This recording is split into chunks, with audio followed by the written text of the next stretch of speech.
This is Sid Haas with LKCS. I'm the Vice President of Business Development, and today's presentation is going to focus on variable data one-to-one marketing. And when we talk about variable data one-to-one marketing, you'll see throughout the presentation that we're talking about how technology has evolved over the last several years to enable us to identify very specific groups of members and customers that we can market our services to, and we can do it in a very heavily personalized fashion. So we can make sure that every piece of mail or email that we're sending to recipients is very appropriate to each person receiving that piece of mail or email. When we talk about one-to-one marketing and variable data marketing, it's important for us to look back at where things were several years ago. And the way that it used to be was that we used to be able to send, we used to send every piece to every recipient. The same message was sent to everyone. We didn't necessarily care if the promotion or the offer was relevant because we really had no way to effectively target. And what we were sending out were very high quantities of mail pieces, and even back in the early days of email marketing, high quantities of emails. And we were receiving low response rates, but that was expected. This was back in the day when 1% response rate was considered very good. I look at that and say that a 1% response rate is actually a 99% failure rate. And the result of this broadcast marketing was that it was a very low cost per piece because we were sending out tens of thousands of pieces, in many cases. So obviously all of the make-ready costs, the design costs, and the printing costs were spread over a very high quantity of pieces. But we were actually resulting in a very high cost per response, and that's because the response rates were so low. That's all changed, and the way that it is now, and the things that we're going to be talking about this afternoon, is true one-to-one marketing, and that's where we are delivering a specific message to a specific group of recipients that we've identified.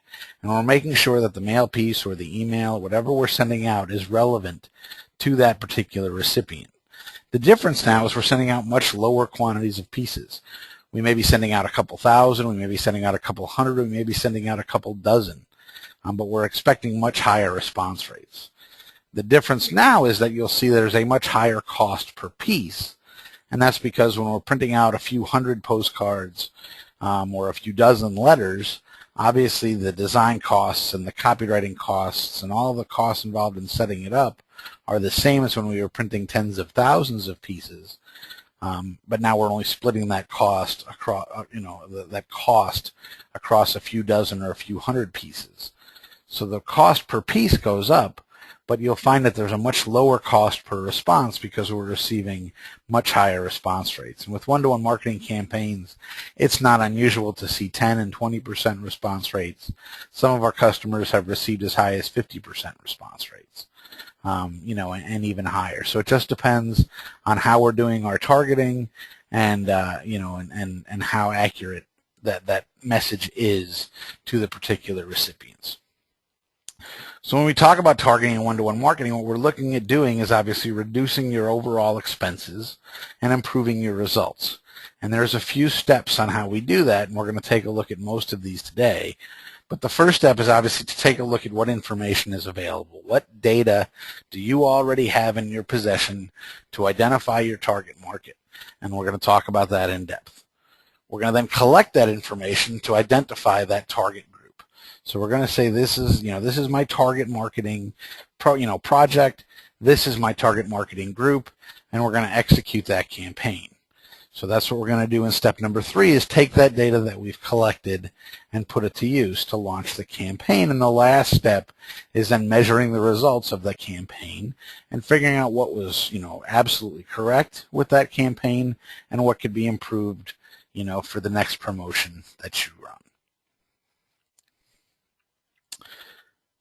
So what information do you have? Well, obviously, all of you, are in the banking industry, and in your core processing systems and other internal databases, you have a lot of information, about your members and account holders. So we start with obviously the names and addresses and email addresses, of your customers. We know what accounts they have, what accounts they don't have. We know what balances they carry. You probably have their birth dates, so we know how old they are. You have information about branch preferences and information about the different services, that members of the credit union or customers of the bank have. And we can use all of that information to start to begin, to develop a target. Some of you have MCIF systems. Some of you use LKCS's DataFlex marketing platform. Both of those types of solutions help collect additional demographic criteria and combines that with that account information in your core. But even if you don't have an MCIF, there's a lot of different ways to get that data out. For credit unions, one place that we recommend that we start with are files that are known as your Aries data files. Those are files that are available to all credit unions regardless of core processing platform. And it's a standard format that includes information about every one of your accounts, every one of your members. And it's a place to start if you don't have an MCIF or you're not using DataFlex. DataFlex in particular, we're not going to talk about it a whole lot in this presentation, but I'd be happy to schedule a time to go through it with any of you separately. It's really designed to identify these cross-sell opportunities, extract lists for these campaigns, whether they're mailing lists or email lists, and then move on from there. The nice thing with both MCIF systems and DataFlex, at least most of them that I know of, they do offer householding and things like that, so we can begin to get a look at the household relationship and not just the individual member relationship. So that's other information that you have. But there's all sorts of information that you can get, and this is what's really critically important, I feel, when we start talking about one-to-one marketing, and variable data marketing, because regardless of how much information you have in your system, there's more that you can obtain. Some of it's available publicly, some of it's, data that you have to purchase. But this data is very, very high quality, and we're going to talk about some of the sources of it. For those of you that have purchased mailing lists, many years ago, the accuracy wasn't where it is today, but it's amazing the amount of data fields that are available. I know from one of our sources that we purchase lists from, they have data on something like 200 million or more consumers, and each person they have data on, they have over 1,100 data points available. So it's absolutely amazing, how you can use this data to target specific populations. So we use that data to target specific demographics, and we start by looking at location, right? Geographic location. We do that by zip codes. We do it by cities and counties. We do it by the radius, the distance, around your branches. We can even do it by the drive time around your branches if you're in a heavy populated area. We look at age, we look at gender, we look at income, we look at home ownership. There's all sorts of criteria, and we're going to start showing more and more of these as we move forward with the presentation. But keep in mind that when you're purchasing mailing lists, these lists are constantly updated, and that's what's critically important. I mean, they're assembled by all of the credit bureaus. They all have little divisions. TransUnion has Axiom, Equifax and Experian each have their own little branches as well that do nothing but assemble consumer data, not even necessarily credit data. And you can purchase the prospect lists, so you can purchase mailing lists, or what's also important and what many of our customers don't realize is that you can take your list of members or customers and append these data fields to your existing lists. So if you don't have the demographic information that you need, if you don't know the income, for instance, of your members, you don't know which of your members are homeowners or renters, all sorts of things like that, you can append that data to your existing members to be able to do this targeting. There's all sorts of list and data suppliers. So, there's I don't even know if you can count them, but a few basic differences, that we'll talk about when you look at purchasing data is there's obviously resident and business occupancy lists. When you look at an occupancy list, you're not really talking about targeting. You're talking about purchasing everybody in a certain geographical area. So you want everybody in a certain zip code, every address. You're not even in many cases with occupancy lists purchasing names. You're literally only getting all of the mailing addresses in a certain area. Consumer lists, those are the ones that are compiled by the divisions of the different credit bureaus. And in those cases, there's many, many demographic criteria. Each one of the bureaus, has slightly different demographics. Obviously, some of them have the same information, but some of them, have their own different models and some other things that we'll talk about here in a minute. The one thing to be wary of when you're purchasing data from consumer lists is you want to be a little bit cautious of purchasing what's known as self-reported data. That's the data that comes from subscription cards and warranty cards, all those things that when you purchase, anything in a box, I say, and inside of there's a little, our business reply mail postcard, and it asks you to check off some of your interests and some of the information about you. That all gets then sold to these different divisions of the credit bureaus and gets all compiled, but you'll find that it's not particularly accurate.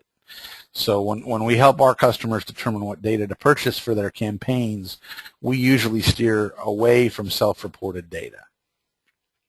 There are also business lists. So for those of you that are looking for for business accounts and business loans, there are ways to not only segment businesses by the type of business or the SIC code that they're in, but you can even reach specific people within specific industries by title, by job function, things like that. And there's all sorts of other business characteristics, number of employees, sales volume. I mean, there's even things like number of computers.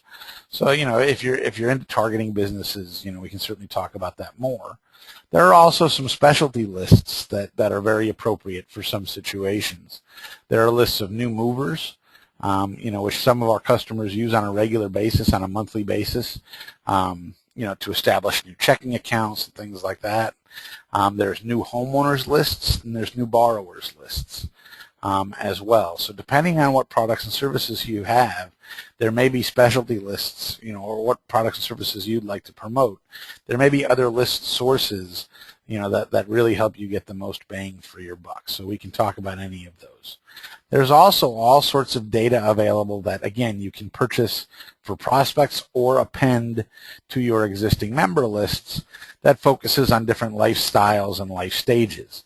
And when we talk about making, mail pieces and email more relevant to our recipients, it really helps to know what life stage an individual is in. So I'm showing one example. There are several of these models out there, but this one is Axiom, and they call their particular life stage solution Personix. And what they do is they divide every consumer in the U.S. into 21 different groups. And those 21 different groups are made up of 70 different clusters. So again, depending on your product and service that you're looking to promote, you can determine if one of these groups is appropriate or one or more of these groups. And within those groups, you can even target a specific cluster. To give you an example, I've picked on the Boomer Barons group.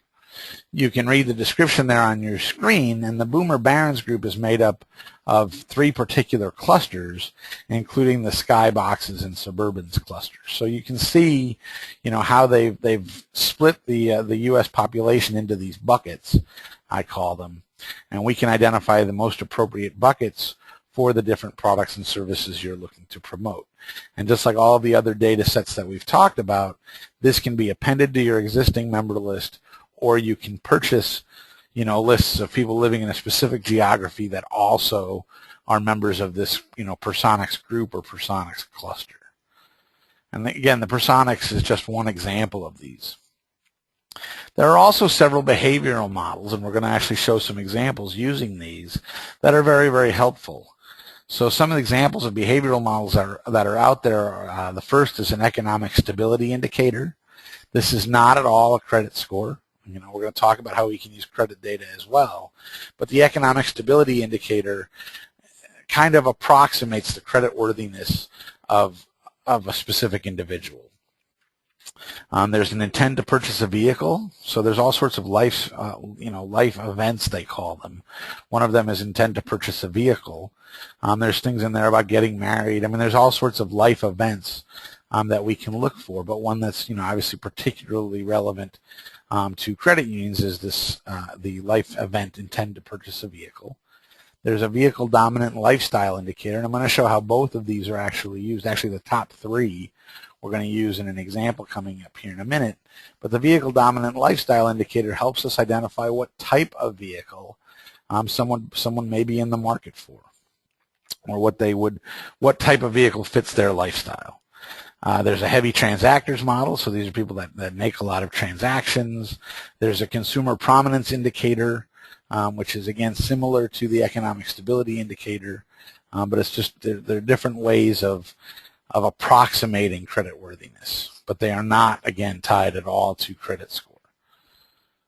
So there's additional data available. There's all sorts of data about interests.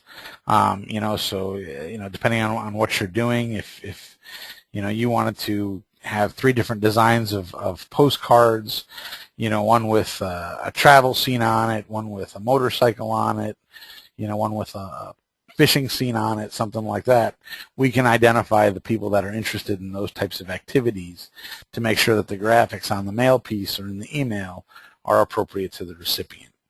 We use real property data very, very often. This is data that's actually assembled from county deeds offices in most cases, and some census data as well. But this is information that's publicly available, lets you know mortgage amounts for different people, home sale prices, available equity. That's also how we determine who rents and who owns, different things like that. So again, that's all information that's publicly available and can easily be appended or purchased for your different lists.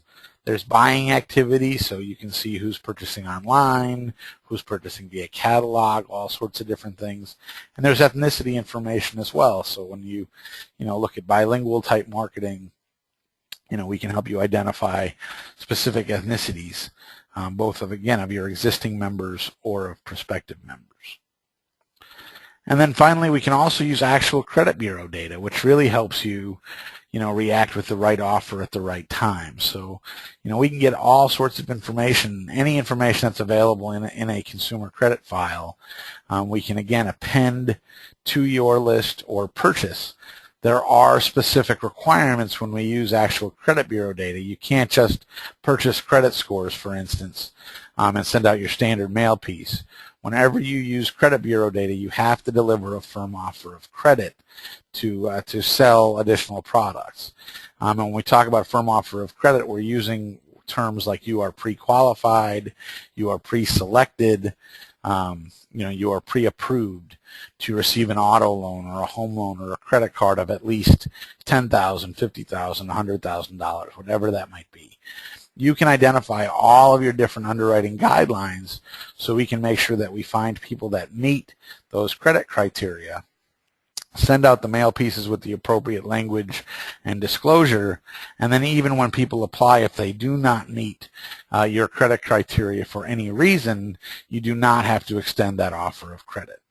But again, you can set all of the criteria to identify the recipients that will qualify for a loan at your institution, and we can help you send direct mail or email offers to both existing members or non-members that meet those criteria. And again, you can utilize a system like DataFlex to measure the results of even the credit-based data campaigns. So now that we know where we can get all of this data from, the second step that we're going to talk about is identifying that target. So we're going to take the data, we're going to assemble it. So we're going to extract a list of members first from your core system, or from MCIF, or from DataFlex, and then we're going to append all that information, any other demographic fields or data that or credit data that we had just talked about to identify that target market. And it's important to examine the demographic criteria for specific accounts, or specific types of products that you're promoting.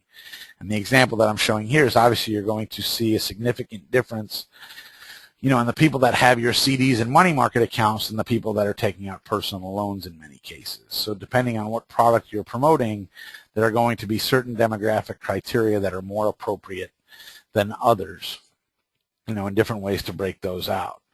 So you're going to take that contact list that you have, and you may be promoting auto loans to different groups, of members or home loans. So we could actually take a home equity loan, for instance, and send it to 3 different groups of people. We could send it to people who, currently currently have a home equity line of credit with you, but are not using much of that line, so they have quite a bit of credit available to use. We can send it to people that do not have a home equity loan with you, but have a high amount of equity in their home. We can send it also a home equity loan offer to people that have equity in their home and also have a high amount of credit card debt, so we can use that data to target, debt consolidation loans with home equity.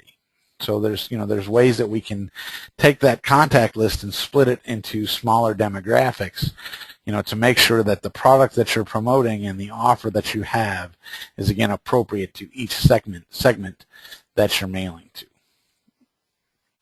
And obviously I get a lot of questions about, and this goes back to the age and lifestyle we were talking about earlier, but, a good example of how you would want to segment is start thinking about Generation X, Y, and Z.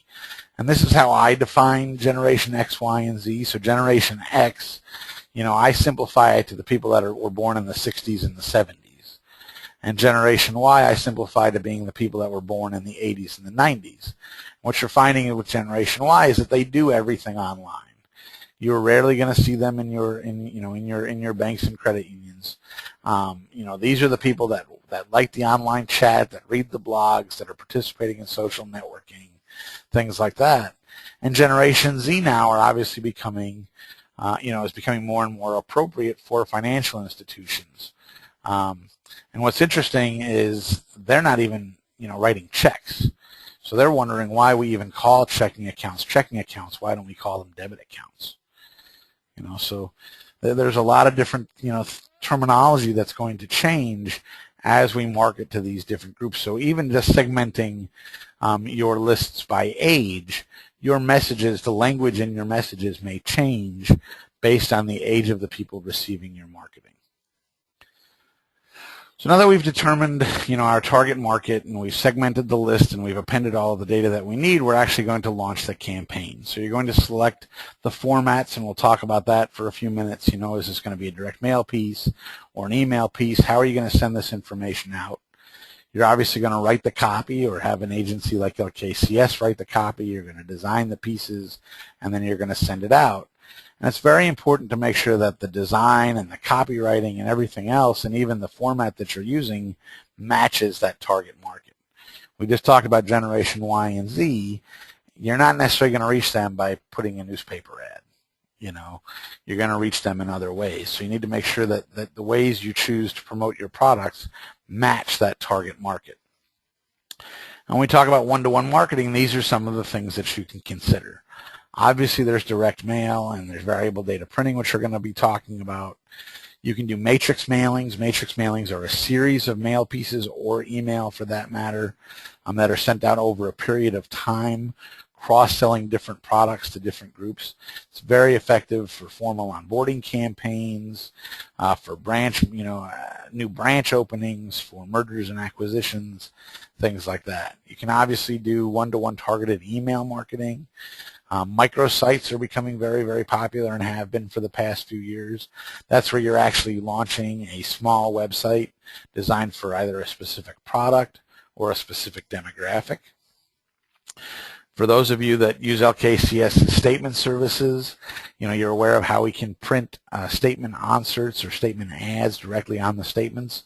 Other vendors are doing that as well, but those can all be heavily heavily personalized and targeted to specific populations of members. There's no reason that every account holder needs to get the same statement ad. You can have different ads for different groups. Obviously, there's a ton of data mining that you can do, with your MCIS systems and with DataFlex and things like that. And then there's mobile marketing, and we're going to be talking about that as well, and how you can even, target people on their mobile devices and specific groups of people, which is extremely effective for Generation Y and Z, especially Z, because they live on their cell phones. So we'll talk about direct mail and variable data printing here for a few minutes. And when we talk about targeted direct mail, it's extremely important to personalize a direct mail piece. and we'll talk about today's digital printing technology quite a bit, but that has changed, and it's not as expensive as it used to be to heavily personalize a direct mail piece with the goal of dramatically improving response rates. People love to see their name. They love to see, information that's relevant to their specific, financial situation, to their specific lifestyle, all sorts of different things. Again, you can use that personalization to make that offer more relevant, to extend pre-approval type offers or invitations to apply when not using credit data. And you can even simplify response by doing things such as pre-filling applications and reply cards. I mean, you know their name and address, you know information. If you're sending to existing account holders, you know a lot of the information for them, so you can actually pre-fill as much information as you know, so all they have to do is sign their name at the bottom of an application, check a few boxes, and it's ready to go. Rather than making them fill in everything you already know about them. I'm always amazed when I receive an application in the mail and my name and address are on the envelope, but then on the form it's blank and it's expecting me to fill that in. I mean, just take that little bit of attention to pre-fill that information and send it out, and that just little things like that can dramatically improve response rates. You can personalize laser letters, you can personalize postcards, you can personalize self-mailers, you can personalize any direct mail campaign at any quantity, no matter how small. I often tell a story about how one of our customers recently mailed out 11 letters for a mortgage campaign. They expected their universe to be significantly larger, but when they went into their, they actually were using DataFlex, but when they went into DataFlex and identified their target group, it came out much smaller than they expected, but they decided to move ahead with that campaign, and out of those 11 letters, they closed 4 or 5 mortgage loans. So it just shows how effective this type of targeting can be. So we'll talk about variable data printing, and we'll talk about the example that many of you received in the mail as well. But digital printing has changed the game, I like to say. We always used to talk about press runs and how it was always less expensive to print 5,000 brochures than 1,000 brochures, or 10,000 brochures than 5,000 brochures. So the higher quantities, drove the cost down. But press runs are really a thing of the past. With digital printing technology, the first piece costs the same to print as the 100th piece or the 1,000th piece or the 10,000th piece. But every individual piece coming off of the digital equipment can be heavily personalized and customized based on what you know, based on that data we've collected. And if it's in the data, it can be used to make your mailings more relevant. And again, making it more relevant improves the results. So what specifically can be variable? Obviously, text can change. Not only can we incorporate, recipients' names, but we can, change the text from, one word to an entire paragraph to the entire mail piece, and we can, do that based on any criteria in the data. We can change images, and we'll show you examples. We can change colors. We can even change branding. So, for a lot of you, you've merged with other institutions, and for some of our customers, they've promised that they're going to keep the branding in place, from that other institution that they merged in. So, by looking at branch affiliations and things like that, we can control the branding of the different materials. Obviously, offers can change based on credit and things like that. So, in one word, everything can be variable on a mail piece anymore. So we're going to go through a variable data postcard example, a variable data printing example. And I want you to think about an auto loan campaign. And this is obviously a mock campaign, but we're going to talk about the different data that we've used to segment the list for this mock campaign. So the first field that we're actually going to be appending to this list or purchasing for this list is that life event intend to purchase a vehicle. So these are the people that we know are in a market for a vehicle based on their behavior. So the first thing that we can do is limit our list to only the people that intend to purchase a vehicle. So we're going to take our initial group of members, run them through, this screening process, and then come out with only the people that we feel behaviorally, are in the market for a vehicle. We're then also going to add the recipient's age to the mail piece or to the list, and the recipient's gender. We're going to add that vehicle dominant lifestyle indicator so we know what type of vehicle they may be looking for. And we're also going to add things like their preferred branch location to the list. There's other possibilities. We can obviously add that economic stability indicator or credit score, or existing auto loan data, to these lists as well to further personalize the mail piece. But this example, we're really going to focus on just the top 5. And this is what that mail piece looks like. And we're going to go through these, obviously in more detail, but you can see right off the bat that there's different versions of the mail piece for different recipients.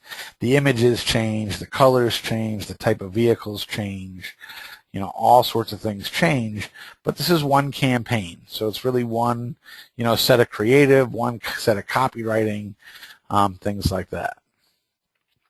So when we look at the front of the postcard and we talk about some of the variable fields, obviously we're adding the recipient's name to the mail piece. And again, that really improves relevance. People love to see their name on a mail piece, especially when it's not just, Dear Sid Haas. When we're splitting first names and last names and doing things like that. In this case, we're also changing the color based on the gender or based on the image. So, we can, make sure that the colors in the image are pulled through to the colors on the mail piece.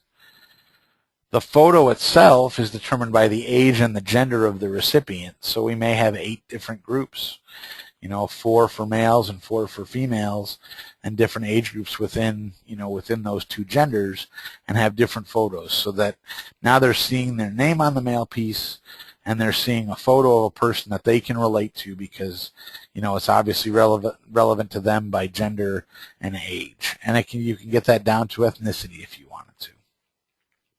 And things like the phone numbers and contact names, we can determine that by branch affiliation again. So, you don't have to have the same phone number and the same response methods for everybody, on a list. You can set that up, because that this person prefers to do business at this specific branch. Well, that's the information that you can put on the postcard.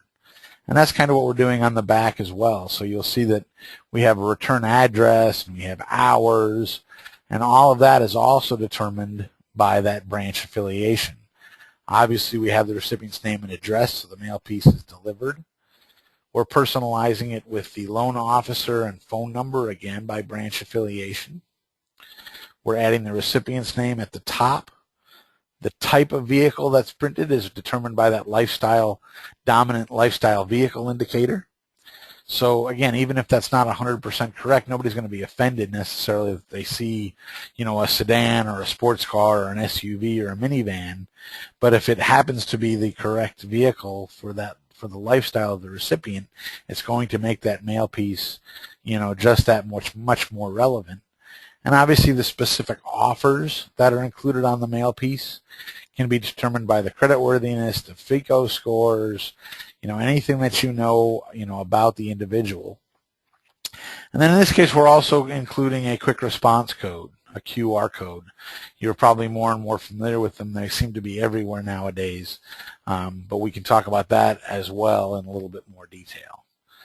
So that gives you an idea of how one mail piece can be heavily personalized for the recipient based on the data that we have about them.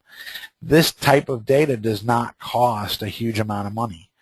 I recently quoted a project for a customer, and I believe adding data fields very similar to this added less than $100 per 1,000 records to the cost of the mail piece, and you can see how much more effective it could potentially be because we've used that data to really personalize the offers and personalize the look and feel, of the mail piece or of the email, because everything that we can do in print can also be done electronically for each recipient.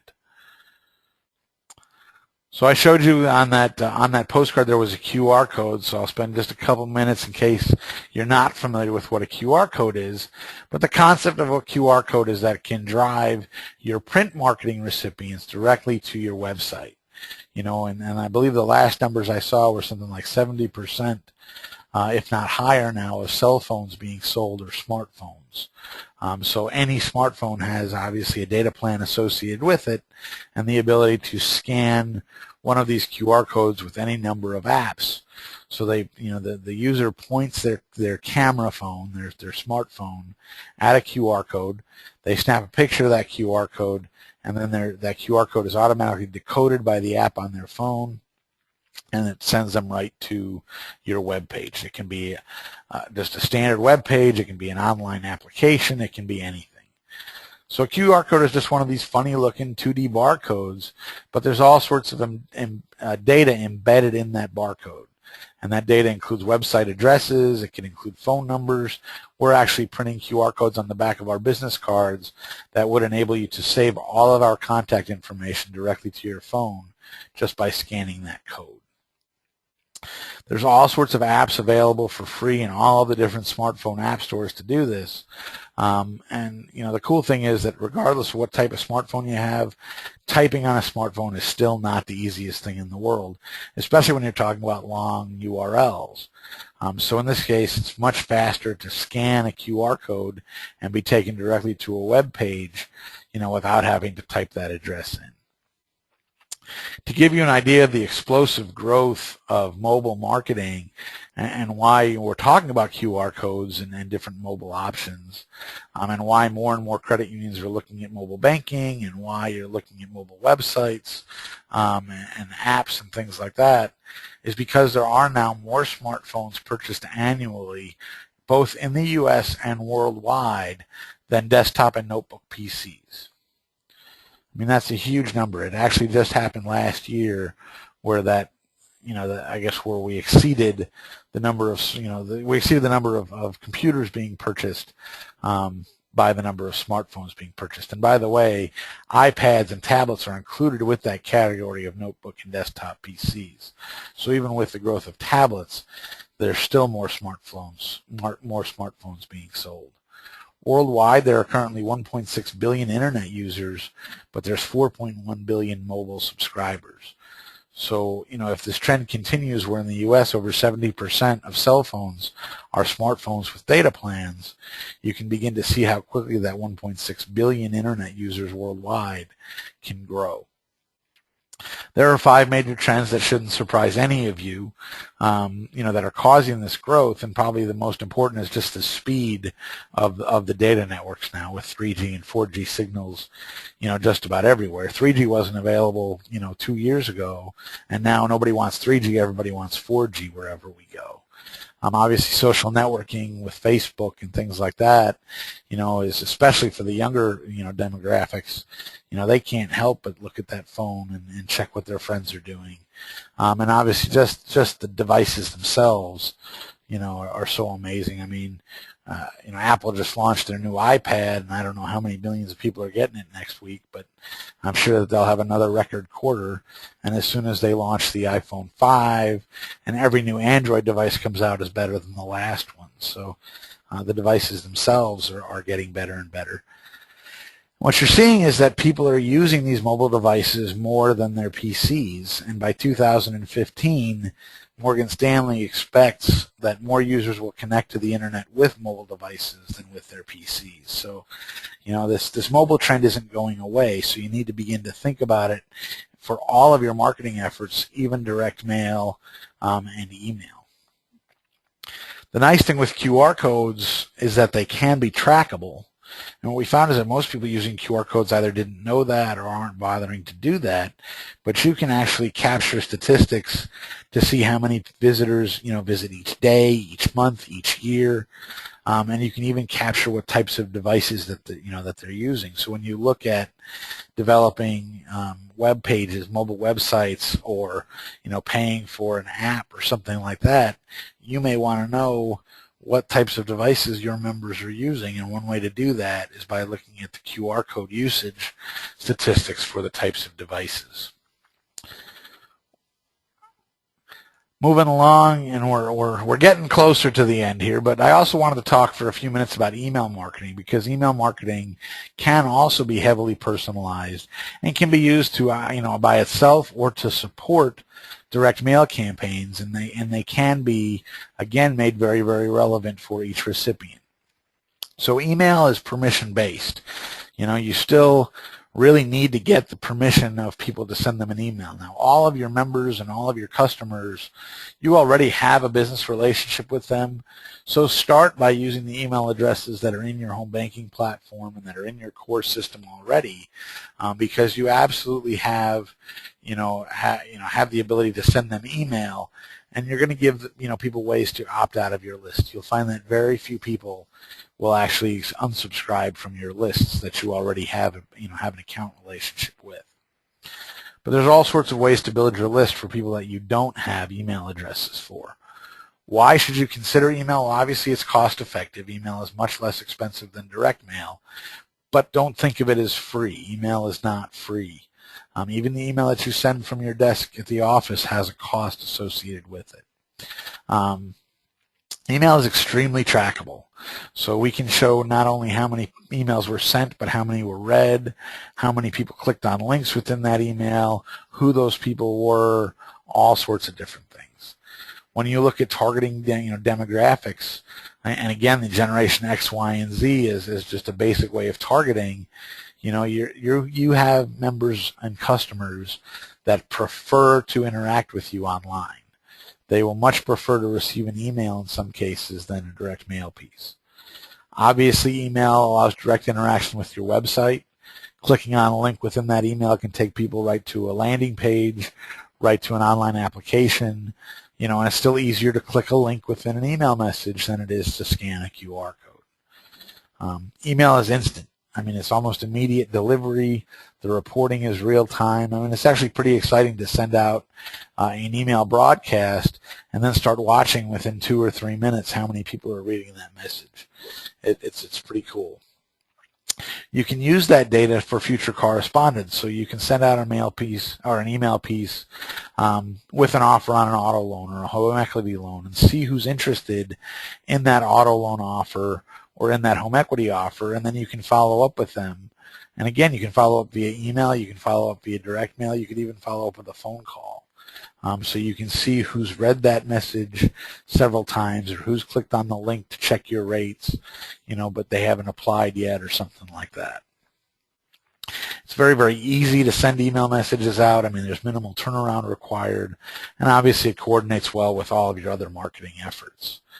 So again, the types of tracking that are available in email is the messages sent, the messages read, the click-throughs, how many people have subscribed, how many people have unsubscribed. I would think that most of you are probably doing some email marketing now, and if you're not, you really should be. But you can, and what we see most of our customers have still not really done one-to-one email marketing. So the first step, you can do for actually making your email marketing efforts more personalized is to build multiple lists. So you already have your general email list that you're sending things to, but maybe you want to allow your members to subscribe to a rate alert email. So every time you change the rates to send something out, you may want to have a separate list for new product announcements. You could have a separate list for different types of accounts. We have more and more credit unions that are coming out with different benefits associated with their checking accounts. Well, maybe you want to have an email list of just the people with those checking accounts so that, once a month or a couple times a month, you can remind them of the benefits that are associated with that account and send a separate email to the people that don't have that account, maybe promoting the same features but in a different way to get them to open that account. You can use custom fields for targeting. So, you can bring age into your email lists. You can bring zip codes and preferred branch locations into your email lists. You can personalize emails with names. There's just all sorts of ways that you can personalize email. And again, we just haven't seen many of our customers really try to do that. But what you'll find, and we'll actually talk about it here again in a second, is email effectiveness is actually decreasing over time because people are getting bombarded by so many emails. So the more relevant you can make your email, you'll have the same effect as the more relevant you can, the same effect you have with making your direct mail more relevant. People are just getting hundreds and hundreds of email messages a day sometimes, and they don't have time, obviously, to read them all, so they're just filtering them out. And if you're sending a generic email out, chances are, not as high a percentage of people are reading it now as read it a few years ago. So what's replacing email marketing, or not replacing, but augmenting, I guess, email marketing, is we have more and more of our customers now that are doing broadcast text messaging. And again, you really want to segment a list by demographic criteria and account relationships. Text messages can also be personalized. The opt-in process is very similar to email marketing, but for that Generation Z component, the people, the kids that don't put their cell phones down, I mean, text messaging is hugely popular for them. And even for any of you that text, every time your cell phone beeps or buzzes, you reach for it almost instinctively. I was having this conversation with my wife. I mean, it's like the Pavlov's dog type reaction. That phone buzzes, and even if it's 20 feet away from her, she has to go look and see what just came in on her phone. But what we're seeing is that fewer than 20% of email messages are opened now. And within 15 minutes, actually probably less than that, of sending a text blast, you'll find that 95% of your subscribers have read the message. I mean, it's just a change in behavior, and it's one that you can leverage. Obviously, text messages are limited to 140 or 160 characters, so they're a little bit shorter, but it's certainly something for you to consider. So again, I really thank you for your time today. I hope you've learned a few things about one-to-one marketing, a little bit about variable data printing, and certainly a little bit about mobile marketing and how you can take advantage of these newer technologies.